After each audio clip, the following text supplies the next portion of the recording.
Welcome back, friends. This one starts with paper and ends with a family split wide open. At Graham Mercer's funeral reception, one folder changed everything. Lena Mercer stood near dessert trays no one touched. Her black dress still held chapel-dusted hem. Her father's attorney was unfolding a cream-colored packet with gloved fingers. Per family instruction, he said, he was reading a will amendment dated 12 days before death. The room tightened. Lena heard one glass tap a saucer. Then silence. All assets, home, company shares, accounts, and trust property passed to Alma Torres. No gasp came at first. Just the sound of breath catching inside expensive grief. Alma Torres stood near back wall, her hands folded so tightly her knuckles shone white. Graham's caregiver. The woman everyone called invisible. Vivian Mercer did not move from front row. Mourning pearls at her throat. Hair pinned perfect. Eyes dry.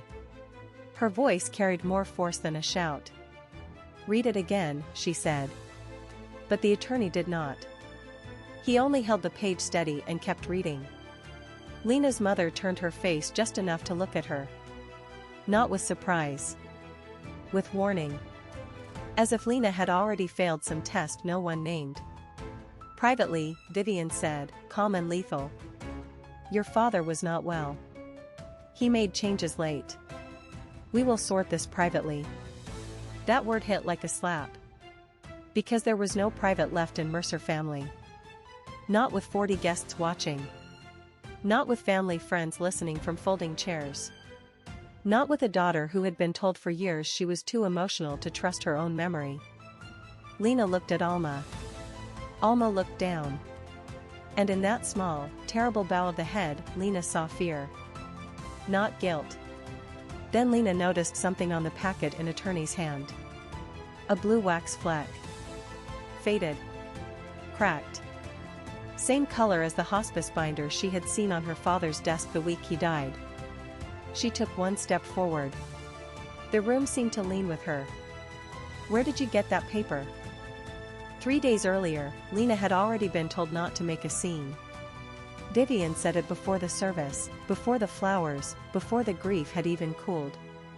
"Be still today," she said. "Your father deserves dignity." That had always been Vivian's gift. She could wrap a thread in silk and call it family concern. Graham had built Mercer Home Health from one rented office and a loan from his brother. Vivian had polished it into a dynasty. Charities. Hospitals. Photos in business journals. Holiday cards with everyone smiling too hard. And Lena? Lena was the cracked piece. The daughter who had once been seen on local gossip pages after a breakdown at a fundraiser. One bad night. One public apology. 1 year of being treated like a loose screw in a locked drawer. She had come back sober. She had taken the admin job in the company archives. She had learned to speak softly, dress simply, and keep her head down. None of it bought her mercy. In the parking lot, Alma Torres waited beside the service entrance with a cardboard box of sympathy cards. Plain coat. Flat shoes. No jewelry except a wedding band on a chain. The kind of woman rich families ignore until money points at her. How long did he know? Lena asked. Long enough, Alma said. Not enough. That was what Lena wanted to say. But Alma's eyes were red, and her shoulders had that tight, bent shape of someone who had been holding another person up for months. Graham had been sick for almost a year. The family called it a decline. The nurses called it the long end. Vivian called it managed. Lena had not been allowed to be alone with him after March, when she found the first legal folder locked in his study and asked the wrong question. That night, Vivian had told everyone Lena was tired. Lena had said Graham asked for her. Vivian had smiled as if indulging a child. By morning, Lena had been sent home. Then she was told to wait for updates like a distant cousin. The wound was old, and it had teeth. Graham loved her in flashes. A hand on her shoulder. A private joke. A watch left on her kitchen table. Then he would retreat into Vivian's orbit, and Lena would be left with half-truths and apologies never spoken aloud. A text lit her screen. From an unknown number. One line. If you want the truth, check hospice file in blue binder. Lena stared at it until the screen dimmed. Blue binder. She knew that binder. It had sat under Graham's arm the last time she saw him awake. She looked back at Alma. The caregiver glanced toward chapel doors, then away. As if somebody inside was listening. As if silence had become part of her job. Who sent this? Lena whispered. Someone who still has a conscience, Alma said. Lena did not go home. She went to the side room where condolence cards were stacked beside a printer and a tray of stale fruit. She told herself she was looking for her coat. She was lying. She was looking for the blue binder. On the guest table, one thing stood out. Funeral program. Donation sheet. And, tucked under the memorial photo display, the old family ledger Graham used for estate notes. Vivian had left it open by mistake. Or on purpose. It was hard to tell with people like her. Lena found a stapled packet in the back. Not the final will. A draft. Old date. Missing witness line. The first page had a clean corner, but the staple holes were slightly off. Her father always stapled papers with a crooked left tilt. This packet was straight. Too straight. She checked the paper stock. Heavy cream. Not hospice stationery. Not the hospital legal form. Mercer stationery. From Vivian's office. Her stomach tightened. This was not just grief. This was staging. No, that's not right, she said to herself. She pulled a phone photo from a year ago, one she had taken of Graham signing Christmas thank you cards. His signature was unusual. A hard loop on the G. A dragged tail on the M. Almost slanted, almost impatient. On the draft packet, the same signature sat too smooth. Flattened. Copied by hand, then forced. Like somebody had practiced it until it looked close enough for strangers. Then she heard Vivian in the corridor outside, voice warm as a blade. Tell the attorney he is not to answer questions until I arrive. Lena froze. The side door window showed movement in the hall. Men in suits. A cousin with puffy eyes. Alma carrying a tray and avoiding everyone's face. Lena slid the draft packet under her arm and reached for the blue binder clue. It was not there. But on the donation desk, beneath the program stack, she found a hospice business card with one handwritten note on the back. December 8, 9:40 p.m. Mr. Mercer requested second witness. Said do not tell Vivian. Lena read it twice. Second witness. That meant a new signing. A correction. Maybe a codicil. Maybe a second will. Her pulse kicked harder. Because if Graham had changed his mind, Vivian had motive to bury it. Eric Mercer, oldest cousin, never missed a chance to kneel on her old shame. He had a tie too tight and a look that said the room belonged to him if lawyers failed. If you have nothing useful, keep walking, Lena said. Useful? You got cut out, Lena. That's useful. Means Dad finally saw you. The words landed exactly where he aimed. The room narrowed. The old heat rose in her chest. For 1 second she wanted to shove him. She wanted him to see her break.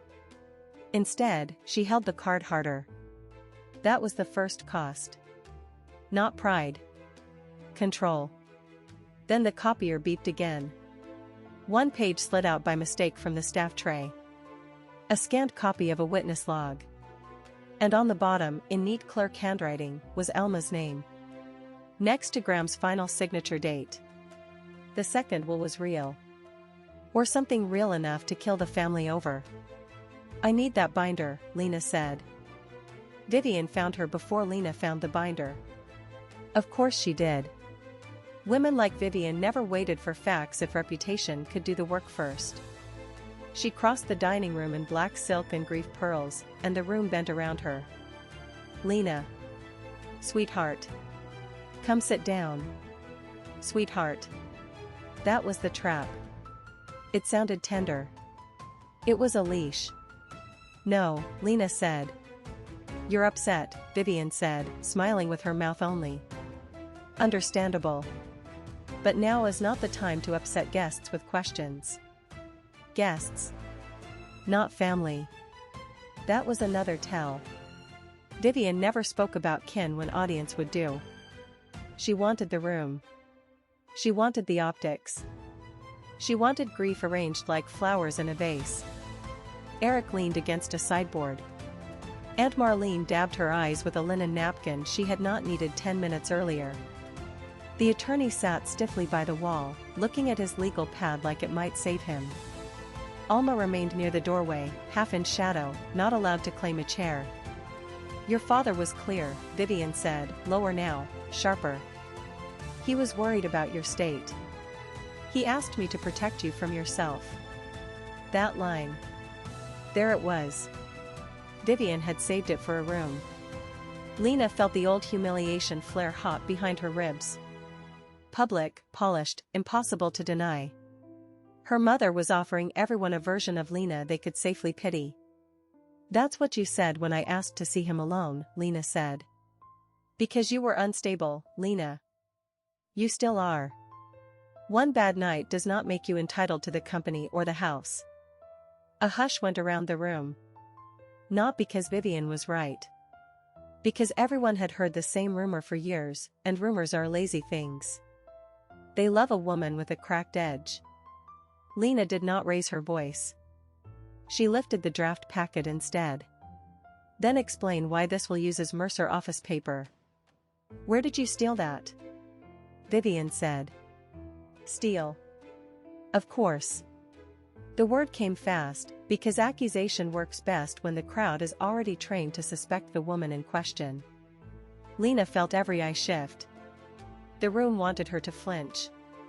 Wanted her to get loud. Wanted her to prove the story Vivian was feeding them. Instead, Lena opened her palm and showed the hospice card. 12/8. 9:40.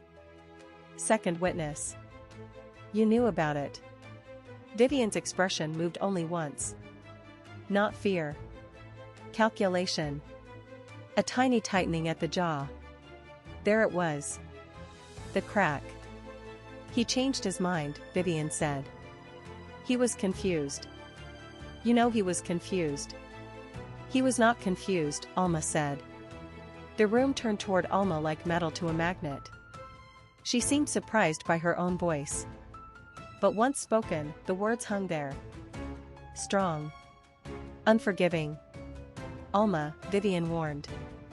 He knew exactly what he signed, Alma said, quieter, but firmer. Vivian's face went still. Then she looked at the attorney as if he had betrayed her by existing. We are not doing this here, she said. But they already were. The room had begun to understand this was no longer mourning. It was a siege. Lena felt her own shame trying to rise. The old reflex. Step back. Apologize. Look unstable and make this easier. She swallowed it hard enough to hurt. Then she did the one thing Vivian hated most. She stayed calm. You told people I was too unwell to visit my father. Did you also tell them that to hide this? Vivian did not answer. That silence was not surrender. It was strategy. But the room had seen it now. One wrong breath. One missed beat. Enough for doubt to spread. And when doubt entered a Mercer room, status began to rot. Alma found Lena after the dining room broke apart. Not with drama. With a nod toward the back hall and one short sentence. Come now. Before she locks it. They left through the kitchen service door. No one stopped them. Everyone had gone hunting leverage. That was grief in a rich family. The dead stayed on display while the living searched pockets. The hospice office sat 2 streets away in a building that smelled like bleach and cold coffee. A night clerk knew Alma by name. He opened the records room without asking questions. That, too, told Lena plenty. The blue binder was there. Heavy. Plastic cover scratched. Lena opened it on the metal desk and saw a full chain of dates, signatures, witness notes, medication logs, and one taped envelope marked private. Inside, a signature practice sheet. Graham's name written 7 times. Each one different. One shaky. One nearly normal. One with a long dragging tail on the M. The last one matched the witness log from the funeral card. Then she saw the notary attachment. And the same date stamped on the first will draft. But the paper stock was wrong again. The binder used hospice forms. The first will did not. Someone had assembled the earlier document from office paper and a copied signature. Inserted it into the family archive to make it look older than the real amendment. That was the shape of the lie. Not one loud forgery. A braid of small ones. My mother built this, Lena said, very quiet. She told me to bring paper from home, Alma said, hoarse. Said Mr. Mercer liked familiar things. Then she asked me to leave the room while she called the attorney. Lena looked up. She made you part of it. I thought she was making him comfortable, Alma said, ashamed. There it was. The human part. The reason Alma had not run sooner. Vivian had not just used fear. She had used duty. She had made a caregiver carry out a lie by dressing it as dignity. Alma slid a phone across the desk. One audio file. Security pull from the funeral home office hall. 10 seconds. Then 12. Then a voice. Vivian's voice. Clear enough to skin a room. Once he is gone, the old packet goes in. The newer one disappears. I will handle the rest. Lena stopped breathing. Not because she was shocked. Because the evidence was too clean. Too close. This was not memory. This was not rumor. This was her mother speaking like a manager ordering office supplies. Then another voice on the file. The funeral home clerk. You want me to swap files before the attorney comes? I want you to do your job. There it was. The swap. The plain sight part. Not hidden in a vault. Not buried in a safe. Done in a corridor while people carried casseroles and sympathy cards. Done under the noise of mourning. Lena thought of every look Vivian had given her over the last year. Every time she had been called unstable. Every time she had been pushed out of a room. Vivian had not been protecting the family from scandal. She had been building it. She thought I'd stay small, Lena said. She thought grief would make me obedient. Alma stared at her. Maybe seeing her for the first time. Not the fragile daughter. Not the problem. A woman who had just found the skeleton key. What do you do now? Alma asked. Lena closed the binder. Her hand shook once. Then steadied.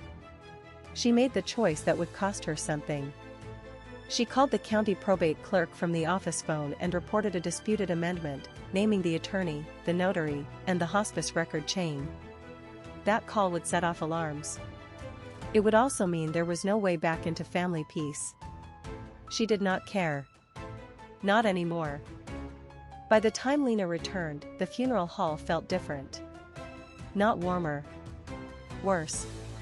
The room knew something had changed, even if nobody had said it. That was the power of a good lie. It leaves air pressure behind when it breaks. Vivian was already speaking with the attorney in the corridor. Her smile had turned brittle. Eric stood behind her, pretending to read a text and failing. Alma waited near the coat rack with the blue binder hugged to her chest. The room had split into camps without admitting it. Mrs. Mercer, the attorney said, low and shaken, we need to pause distribution until probate review. There is a formal dispute on file. On whose authority? Vivian asked. County clerk. And a recorded matter from hospice records. Vivian's face did not collapse. It sharpened. That was worse. She looked at Lena with true, naked contempt now. Not maternal. Not polished. Just anger from a woman who had expected the floor to stay under her feet. You called the county? Over grief? Over paperwork? Over fraud, Lena said. Eric made a sound, half laugh, half choke. Aunt Marlene pressed a hand to her throat. Somebody in the reception room asked what was happening. Nobody answered. The attorney held up the disputed packet. Lena saw his eyes land on the staple holes. The paper mismatch. The witness line. She had done her part. Now the room would do the rest. You told everyone Dad changed his mind, Lena said. But the packet in your office came from your stationery. The binder shows his real signature sequence. And the security pull shows you ordering a swap. For the first time, Vivian had no immediate answer. That pause cost her. It was tiny. It was fatal. You have always been dramatic, Vivian said. And you have always counted on it, Lena said. A beat passed. Then another. No one moved. Every polished guest stared at Vivian as though seeing her outline for the first time. The widow. The benefactor. The woman who had hosted cancer galas and family christenings and now stood in a corridor that smelled like funeral lilies and bad decisions. Alma Torres said, low, to the attorney, read the amendment listed in hospice file, not the copy she handed you. The attorney swallowed. He understood then. Whatever he had been handed in the reception hall was not the full story. He pulled out the second document, the one with hospice seals, the one filed properly. His hand trembled once. Then he read. Testator names Alma Torres as sole beneficiary and executor, with instruction to establish irrevocable trust for Lena Mercer and Mercer staff pensions. Sole beneficiary. Sole executor. The phrase hit the corridor like a hammer. Vivian looked as if the floor had tilted under her expensive shoes. Then came the reversal inside the reversal. The second will was not a punishment. It was a firewall. Graham had not chosen Alma because he loved her more. He had chosen her because he trusted her less than family and more than greed. She would inherit only to protect the estate from Vivian's hands. That meant the Real dynasty was not being split by sentiment. It was being locked down by strategy. You built a lie so big you forgot Dad could still outthink you, Lena said to Vivian. Vivian's eyes flashed. For 1 second she looked like the woman Lena remembered from childhood. Fearless. Furious. Dangerous. Then the mask slipped back on. Your father was ill, Vivian said. You are all profiting from a dying man. No, Alma said. I was paying his bills while you bought silence. That line landed hard. Hard enough that even Eric looked away. And because status always bleeds into public space, the waiting guests heard the raised voices. They came to the hallway. Phones out now. Not hidden. No one does hidden for long once family shame smells expensive. Vivian had lost the room. They moved back into main room because scandal always wants center stage. The guests sat or stood in a ragged half circle. The coffin remained at the front, dark and untouched, like the only honest thing left in the building. The attorney read the disputed timeline aloud. Not because he wanted to. Because now it mattered. Date of original amendment. Date of hospice update. Date of security recording. Date of notary entry. One line after another.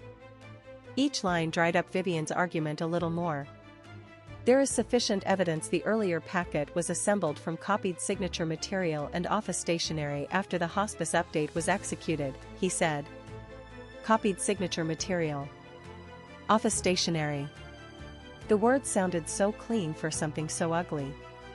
Lena watched family members do the arithmetic in real time. The company shares. The house. The trust. The reputation. Gone or moving. Wait, Eric said, small and desperate. So Alma owns everything? She is executor and beneficiary under the valid amendment, with assets directed into trust structures and probate administration, the attorney said. That mattered. It was not a lottery win. It was a lockbox. Graham had turned the company into a guarded structure instead of a family feast. This is absurd, Vivian said, sharp. He was manipulated. Alma pushed him. Lena staged this. They are conspiring because they know I would not let them take control. Vivian still fought. That was her nature. Even cornered, she reached for hierarchy.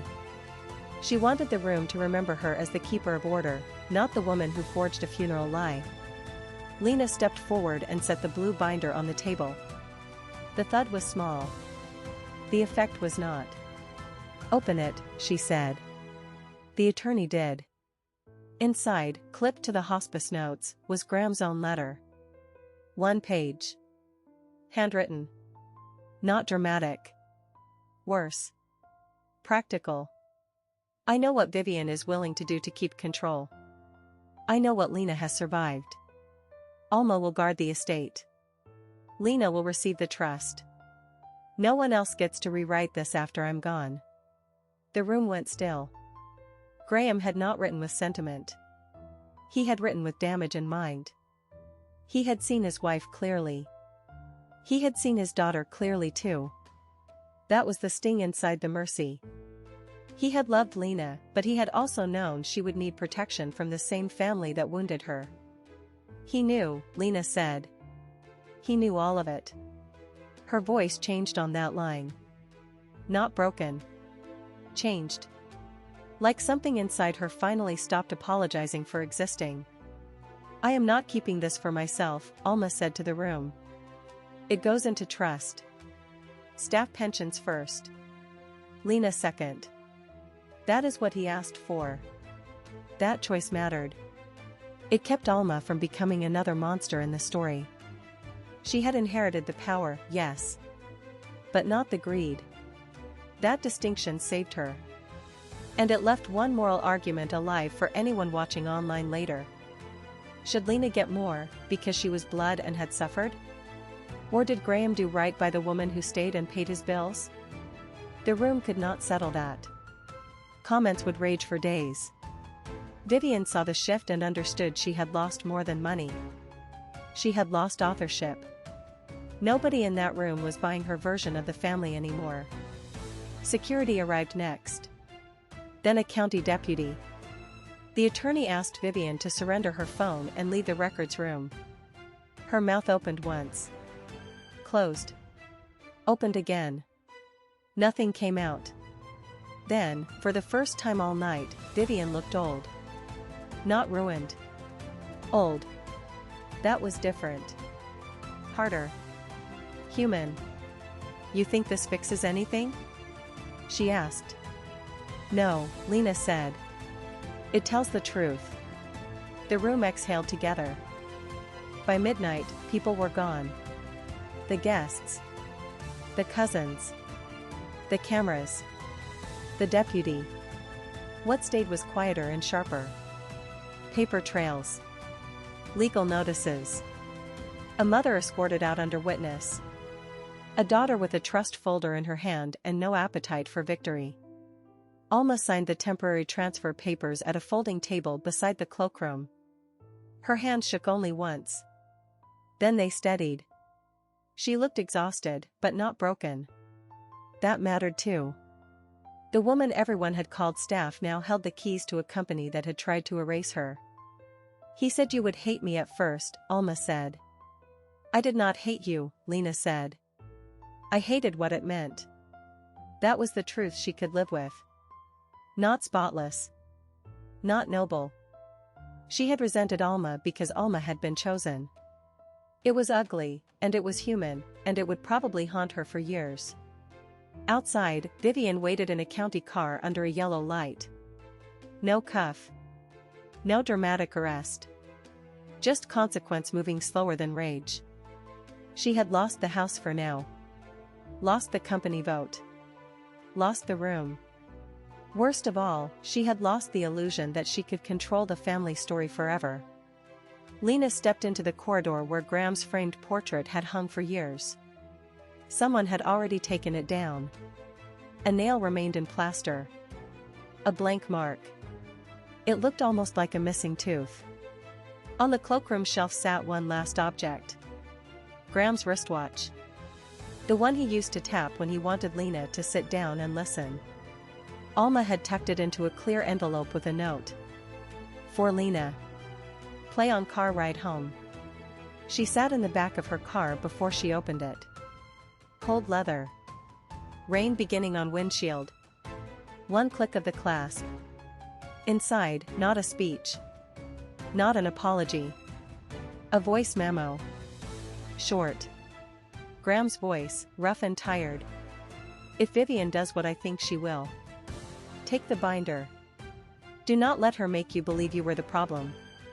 Lena shut her eyes. A breath came in. Slow. Shaking. Then another. He had known. He had tried, in the only way left to him, to leave her a weapon instead of another wound. She looked through rain at the chapel doors. Family name on the sign. Flowers drooping in cold wind. Inside, a dynasty had cracked in public and could not be sealed again by charm, money, or mourning clothes. Lena did not smile. She did not forgive. She put the watch on her wrist and started the engine. One irreversible thing after another. The truth had cost her the fantasy of a whole family. It had also given her something cleaner, proof. And somewhere in the dark, Vivian Mercer would have to live with being remembered not as matriarch, but as the woman who tried to forge grief itself. So there you have it. The truth always finds a way out, even in black clothes and closed rooms. And if you think this family was the last to implode over money, stay close. The next one is worse.